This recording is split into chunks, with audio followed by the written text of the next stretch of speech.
Hello everyone, welcome back to my YouTube channel. In today's video, we are going to learn how voltage and current change when solar panels are connected in series. This topic is very important for solar technician. I will explain everything in a simple and practical way. So let's start. We have one solar module with the following ratings. Power is 300 watt, voltage 37 volts, current is 8.1 ampere. Now 4 identical solar modules are connected in series. The question is, what will be the total voltage and total current of the solar array? Step 1. Very important series rule. Before calculating anything, remember this golden rule. In a series connection, voltage add together, current remains the same. If you remember this rule, solar calculation become very easy. Step 2. Voltage calculation. Voltage of one module is 37 volt. Number of module is 4. So total voltage will be 37 plus 37 plus 37 plus 37. The answer becomes 148 volt.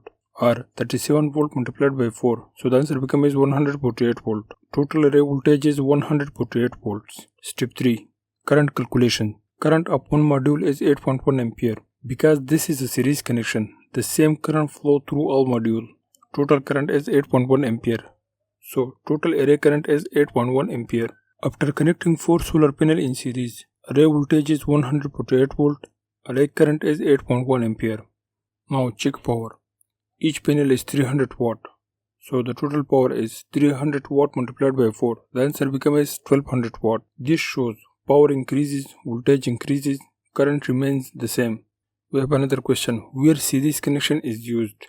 Series connection are commonly used with MPPT charge controllers, in-grid tie in water system, when high voltage and low current are required to reduce cable losses.